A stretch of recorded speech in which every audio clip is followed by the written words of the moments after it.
Assalamualaikum warahmatullahi wabarakatuh. Saya Sudarlina dari kelompok 13 ingin menjelaskan secara singkat tentang pembahasan makalah kami yang berjudul Budaya Integritas dan Pencegahan Tindak Pidana Korupsi.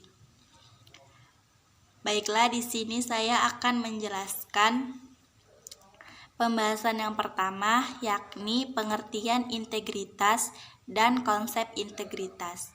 Integritas berasal dari bahasa Latin yaitu integer yang berarti utuh dan lengkap. Integritas dapat diartikan secara singkat yakni konsep konsistensi tindakan, metode, ukuran prinsip, serta hasil dan tindakan.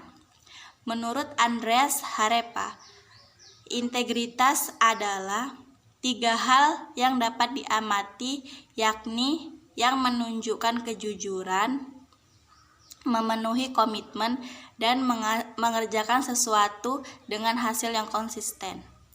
Konsep integritas terbagi menjadi 3, yaitu yang pertama kejujuran, yang kedua konsistensi, dan yang ketiga keberanian. Baiklah, akan dilanjutkan kepada teman saya, yakni Anggun Lestari. Wassalamualaikum warahmatullahi wabarakatuh. Assalamualaikum warahmatullahi wabarakatuh. Di sini saya akan melanjutkan pembahasan yang kedua, yaitu pengertian korupsi, dan yang pembahasan ketiga yaitu faktor-faktor penyebab korupsi.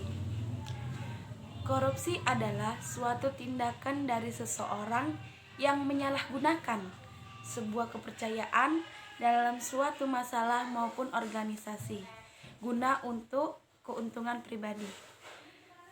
Korupsi sendiri berasal dari bahasa Latin yaitu corrupti, yang termasuk kata kerja yang artinya busuk, rusak, atau memutarbalikkan.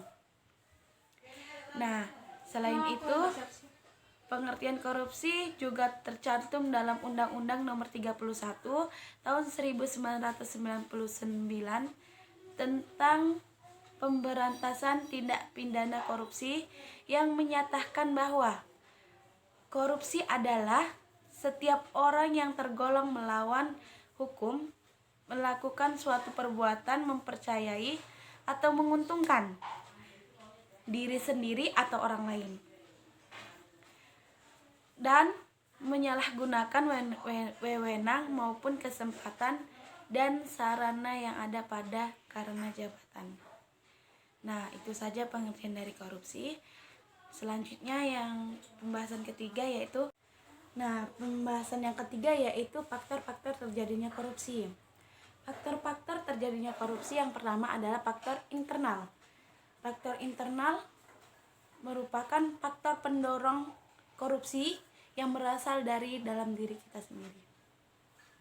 Nah, adapun sifat-sifat dari faktor internal tadi, yang pertama adalah sifat tamak, yaitu serakah atau ingin menguasai. Yang kedua yaitu gaya hidup konsumtif, yang mana sifat konsumtif ini karena sudah terjadi zaman sekarang ini, era modern ini, mengakibatkan gaya hidup konsumtif, yaitu gaya yang terlalu mengikuti zaman-zaman sekarang ataupun zaman yang tren saat ini. Nah, yang ketiga yaitu moral yang kurang kuat. Nah, artinya itu moral yang kurang kuat, dia terlalu cepat menanggapi dari seseorang yang mengajaknya untuk berbuat yang tidak baik.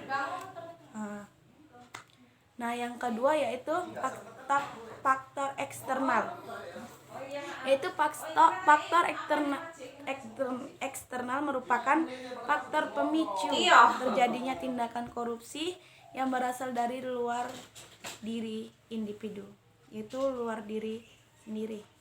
Nah, yang ketiga yaitu faktor politik. Nah, yang keempat itu faktor hukum, dan yang kelima itu faktor organisasi. Nah, mungkin ini saja yang dapat saya sampaikan dari pengertian korupsi dan faktor-faktor korupsi. Selanjutnya akan disampaikan oleh pemateri selanjutnya. Assalamualaikum warahmatullahi wabarakatuh. Di sini saya akan menjelaskan tentang pembagian yang keempat dan yang kelima. Adapun pembagian yang keempat yaitu tentang dampak masif terhadap korupsi. Dampak-dampaknya yaitu dampak ekonomi, dampak sosial dan kemiskinan masyarakat, dampak birokrasi pemerintahan, dampak politik dan demokrasi, dampak terhadap penegakan hukum, dampak terhadap pertahanan dan keamanan.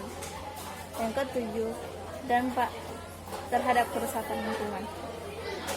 Adapun juga pembahasan yang kelima yaitu saya akan menjelaskan tentang prinsip dan nilai-nilai anti korupsi. Adapun prinsipnya yaitu akuntabilitas, transportasi, kewajaran, kebijakan, dan kontrol kebijakan. Dan adapun nilai-nilai anti korupsi yaitu kejujuran, kepedulian, kemandirian, kedisiplinan, tanggung jawab, kerja keras, kesederhanaan, keberanian, dan keadilan. Selebihnya apabila saya ada salah kepada teman-teman, saya mohon maaf. Wabillahi taufiq wal hidayah. Wassalamualaikum warahmatullahi wabarakatuh. Saya akan melanjutkan pembahasan yang telah dibacakan teman-teman saya. Upaya pemberantasan tindak pidana korupsi. Upaya pemberantasan tindak pidana korupsi dapat diwujudkan dalam bentuk lembaga, yaitu lembaga pengawas seperti DPR, DPRD, BPK, BPKP, dan Bawasda. Lembaga ini sangat berperan penting dalam memberantas korupsi karena lembaga inilah yang secara langsung mengawasi pengeluaran keuangan di suatu daerah tersebut. Kemudian lembaga yang independen seperti KPK, lembaga penegak hukum seperti kepolisian, kejaksaan, dan pengadilan. Inilah lembaga-lembaga yang sangat berperan penting dalam memberantas tindak pidana korupsi.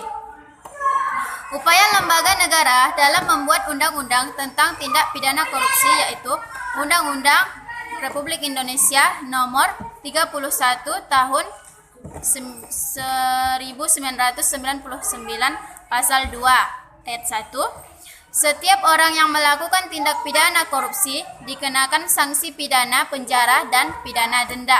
Orang yang melakukan korupsi akan dipidana penjara seumur hidupnya.